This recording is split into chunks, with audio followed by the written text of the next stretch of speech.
మరిన్ని వీడియోస్ కోసం మా యూట్యూబ్ ఛానల్ తెలుగు స్టాప్ ని సబ్స్క్రైబ్ చేయడం మర్చిపోకండి. అసెంబ్లీ ఎన్నికలు సమీపిస్తున్న వేళ తెలుగుదేశం పార్టీ అధినేత సీఎం చంద్రబాబు అభ్యర్థుల ఎంపికపై కసరత్తు ముమ్మరం చేశారు.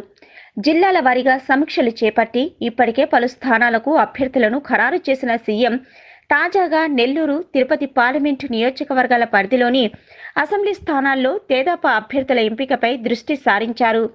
ఈ మేరకు పార్టీ నేతలతో చర్చించిన ఆయన సర్వేపల్లి స్థానాన్ని మంత్రి సోమిరెడ్డి చంద్రమోహన్ రెడ్డి, నెల్లూరు అర్బన్ నియోజకవర్గాన్ని మంత్రి నారాయణకు ఖరారు చేశారు.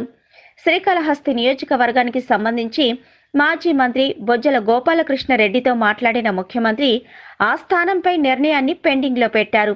తిరుపతి పార్లమెంటు పరిధిలోని 5 అసెంబ్లీ స్థానాలకు సంబంధించిన సమీక్షను శుక్రవారానికి వాయిదా వేశారు. తిరుపతి, సత్యవేడు, సూళ్లూరుపేట, గూడూరు, వెంకటగిరి స్థానాలపై నేతలతో చర్చించి నిర్ణయం తీసుకోనున్నారు. నెల్లూరు గ్రామీణం ఆదాల ప్రభాకర్ రెడ్డి, కొవ్వూరు స్థానాన్ని సిట్టింగ్ ఎమ్మెల్యే పోలంరెడ్డి శ్రీనివాసరెడ్డికి సీఎం ఖరారు చేశారు. మా యూట్యూబ్ ఛానల్ తెలుగు స్టాప్ ని సబ్స్క్రైబ్ చేయడం మర్చిపోకండి.